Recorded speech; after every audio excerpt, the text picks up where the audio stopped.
Trying to find the right study tactics for ADHD can seem like it's impossible to find. And I know from personal experience, I have read all the books and material that is out there when it comes to knowing about different study tactics. Going through college and medical school myself and having ADHD and dyslexia was challenging. So I want to share with you the 5 secrets when it comes to studying with ADHD. One of the biggest challenges I had in school is dealing with the amount and overload of all the different homework and studying material that we had to study for different exams. And I'd get to a point where I'd become very demotivated to do any of it and wouldn't even get started.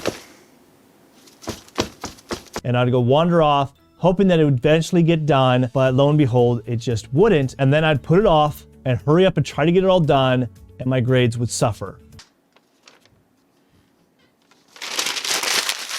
So the very first secret that I found that I think you should definitely apply to this is to do an easy task first. So when you have all this homework to do and all this studying material, is pick the one that is the easiest to do.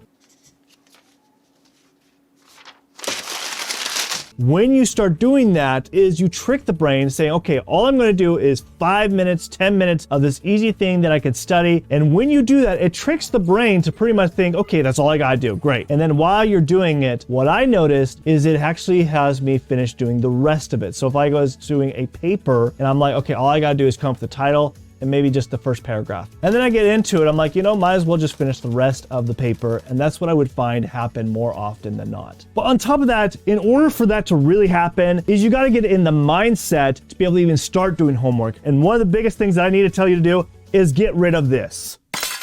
Honestly, the phone is a huge distraction. Put it in a different room, lock it in a lockbox, get rid of that, because the distractions is going to prevent you from actually even doing anything. It's going to demotivate you because every time you have distraction, guess what? You're going to be less and less motivated. You're not going to have the willpower every time you have a distraction because it's going to take you 20 minutes to get back into the mindset of doing your homework or studying for your exam. The other biggest problem that I had is, I mentioned it before, is procrastination. I would put off things till the last minute and decide, okay, I'll get to it. And then all of a sudden exam day would come and I'd hurry up and study, or I had to write that paper and I'd do it last minute.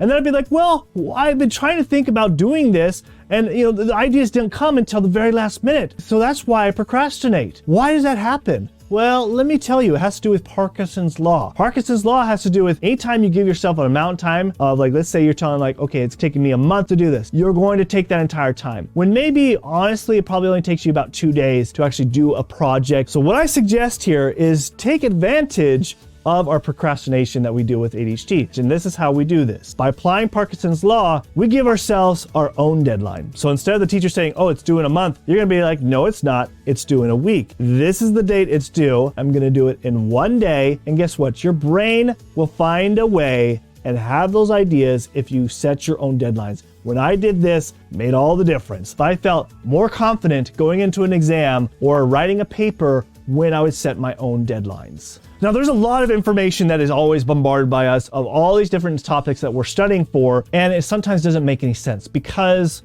let's be honest, most textbooks, most lectures, it's all this logical, systematic way of teaching. And us people with ADHD, well, we like to think outside the box. Sometimes we can't really understand those concepts. And what I suggest here that you need to do is to connect it all together and it be your own creative way of thinking and bringing everything together. What do I mean by this? Well, the first step is you can do something like mind mapping. Something that saved my butt when it came through going to college and medical school is using mind maps. How this works is I would take all the lecture notes and I would lay it all on the floor so I could see if there was any comparisons, any connections, and then I would make a mastermind map where I write another note where I saw all these connections. By doing that, it all brought it together where I saw a world perspective of it versus just step by step by step by step, because I don't think that way. Now, when I was going through college and medical school, I needed a lot of help because it was a challenge going through and failing multiple times.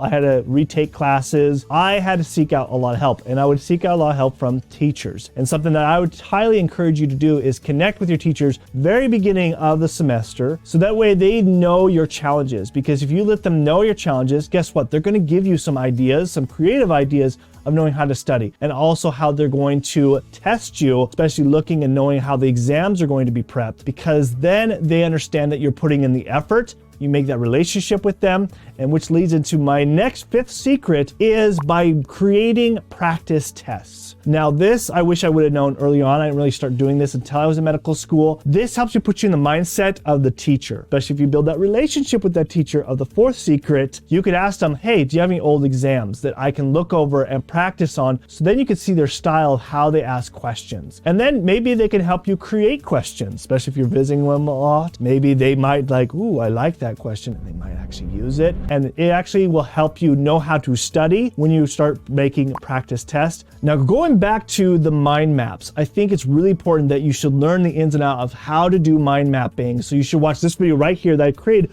for people with ADHD of how to implement mind maps, and watch this video right now.